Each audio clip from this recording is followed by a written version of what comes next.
So with me is Elsie Spittle, and Elsie, one of the areas I'm particularly interested is that kind of transition phase, particularly for coaches, when they first hear about the three principles.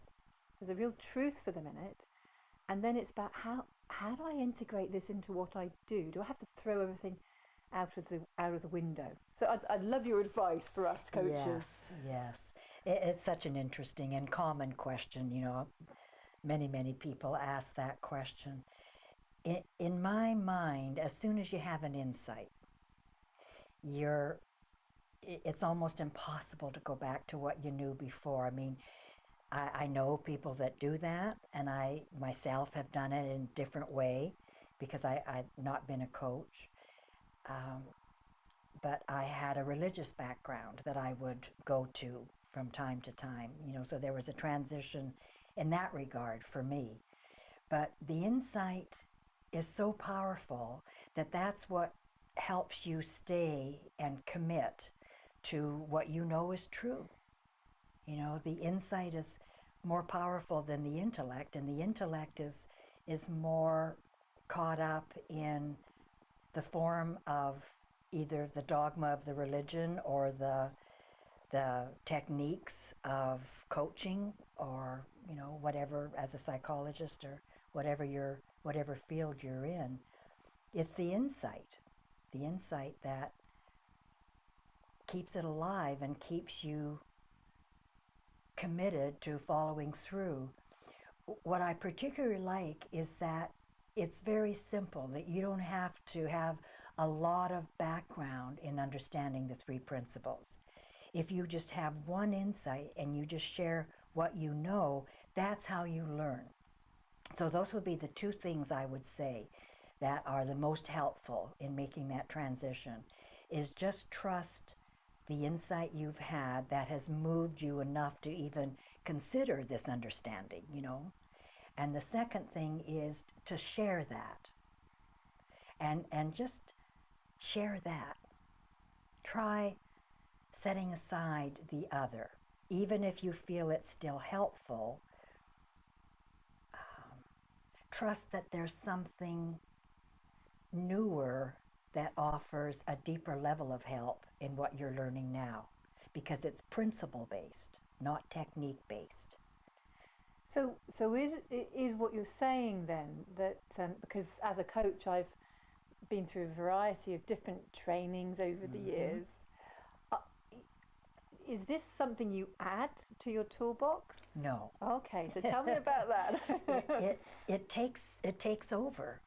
I mean, there's simplicity in that, but there can also be some, a tad of concern that I'm losing something. I'm losing my beliefs. I'm losing my toolbox, as you say. But what you gain is freedom to be in the moment, that you're not using tools that are maybe developed in the moment, but then they age. There's a time frame there, and if you keep using the same tools, there's nothing fresh. And so, for example, the school that we've just done now, there's new stuff coming out of us because we're not dependent on any set form. We just open up and talk from the knowledge that we currently, is currently coming to us in the moment. And as that happens, even more comes out in the moment.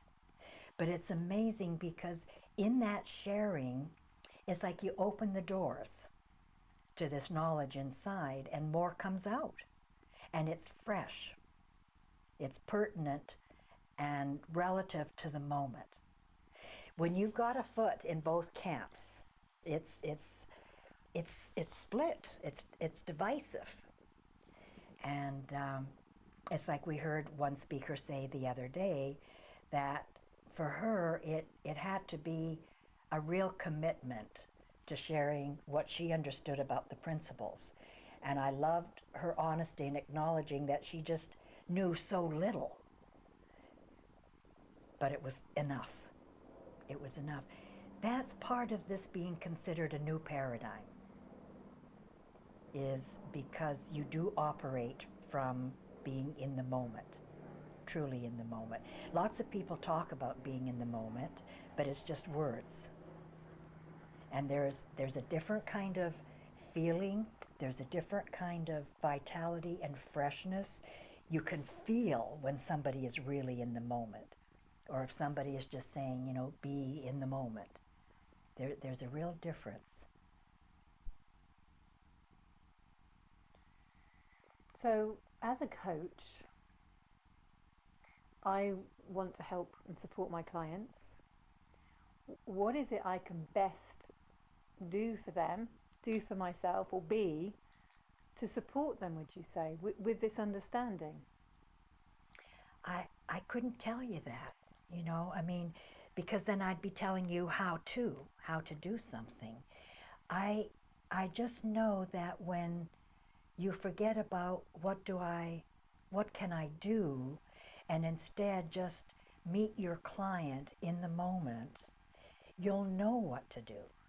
When you've got something from the past in your mind, it covers up any fresh perspective. It covers up your ability to listen really deeply, to hear. It's like that example, if I may share that again, about the fellow calling me for coaching, mentoring, and that he could see he was stuck in his thinking. He could see that the principle of consciousness brought his thinking to life. He could see that that wasn't helping him. And so he was still caught up in the struggle. Because I had nothing on my mind except to listen to him, what I heard is that he was already seeing. So what he was seeing was irrelevant. The fact that he was seeing from his own wisdom was relevant. That's the simplicity. So you cut it in half. You listen and you hear what your client hears. And that then produced the rest of the conversation. So the listening and what you're hearing as the coach sounds as though that becomes the springboard or the starting point for the conversation to unfold. Yes, well put. Yeah. That's exactly right. Right. What's exciting about that is it's so relative. You know, it's so in the moment. Nothing is canned.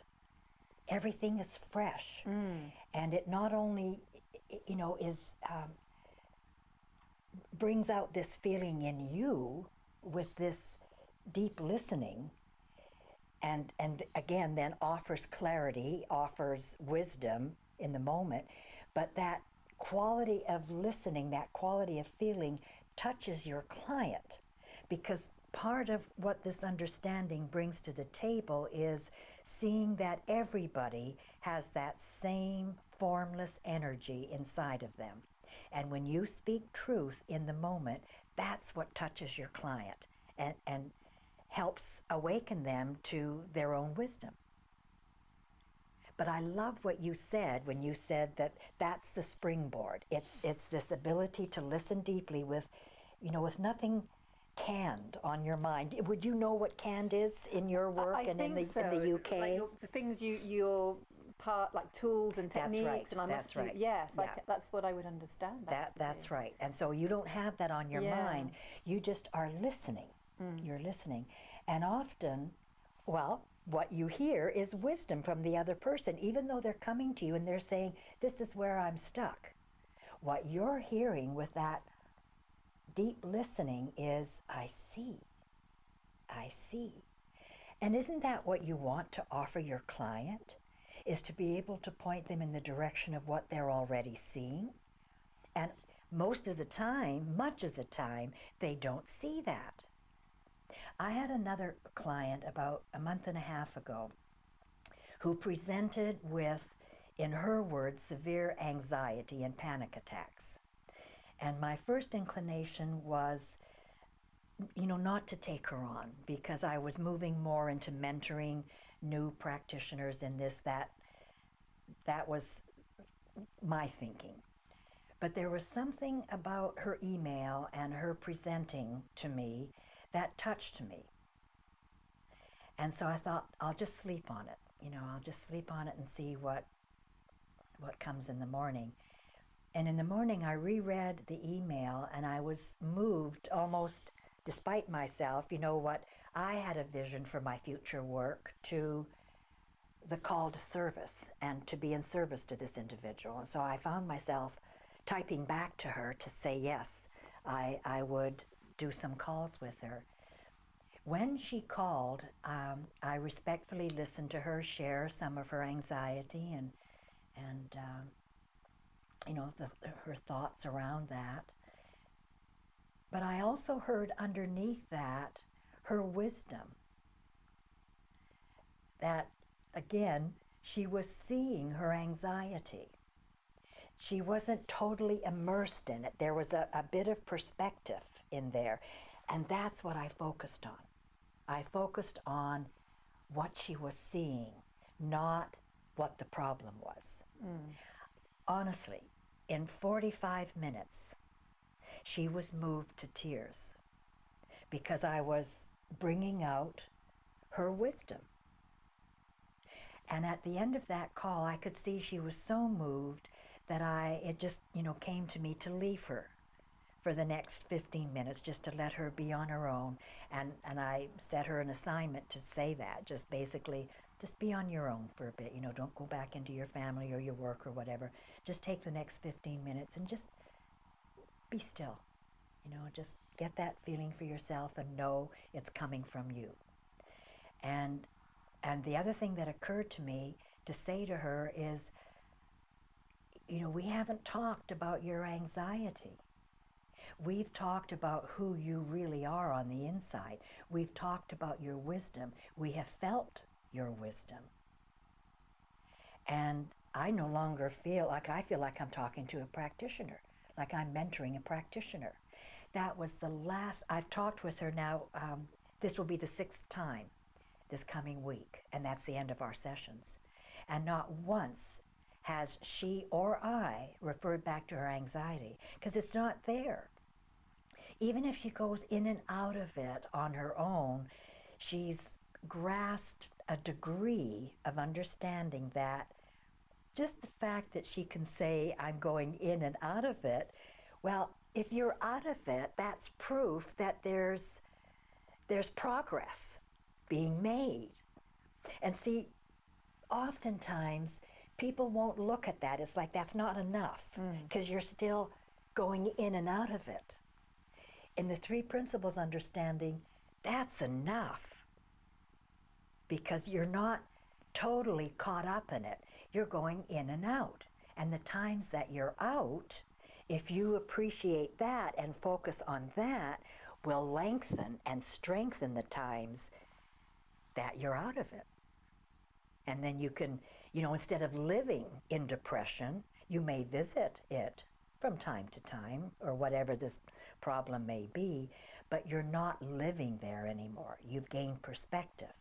And then at some point you'll just find out, oh my word, I don't feel that anymore. I haven't had an anxiety or a panic attack in a year, and I didn't even know it. I've had countless people say that. I've experienced that myself.